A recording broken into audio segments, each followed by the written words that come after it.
বিশেষকৈ চব আহে দৌৰি দৌৰি দীপক দা আহিছে খোৱা লোৱাটো পিছৰ কথা খালি দীপক দাক লাগে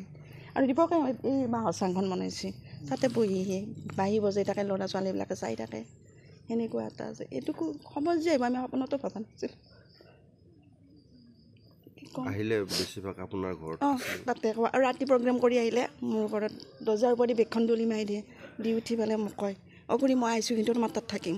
আমাৰ এখেত সোণাপুৰত দিচাঙত তেখেতে কাম দিছিল দিচাং হেৰি দীপকে আজি দীপকৰ কাৰণে আমি ভাত খাই আছোঁ তাৰপিছত তেওঁক লৈ যোৱাৰ পিছত সেই প্ৰগ্ৰেম কৰি জোৰপে নাহক মোৰ ঘৰত আৰু মই হেৰি লাগে কচু পাত মেৰি দিয়া সেইটো বস্তু প্ৰিয় তাৰ সেইটো লাগব দালি বটা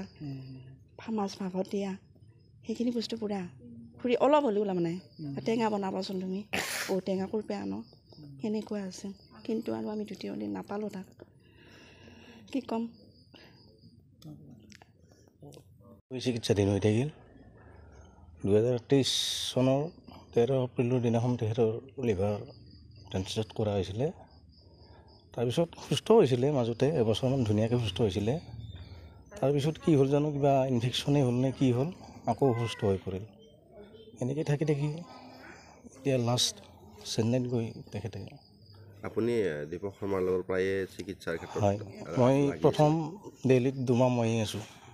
প্ৰথম যেতিয়া তেখেতৰ লিভাৰ অপাৰেশ্যন হয় ময়ে আছিলোঁ শেষ মুহূৰ্তত আপুনি যোৱা নাছিল শেষ মুহূৰ্তত মই নাপালোঁ তেখেতৰ এই নলবাৰীৰে এজন ষ্টুডেণ্ট গৈছিলে এইবাৰ চেন্নাইলৈ ময়ো বেলেগ কামত থাকিলোঁ আজি ইয়াৰ পৰা আপোনালোক যাব নেকি ইয়াৰ পৰা মই যাব লাগিব এই ইয়াতে লৈ আহিব নেকি দীপক শৰ্মাক কিবা তেনেকুৱা কিবা তেখেতে কৈছিলে মোকেই কৈছিলে মোৰ কিবা এটা হ'লে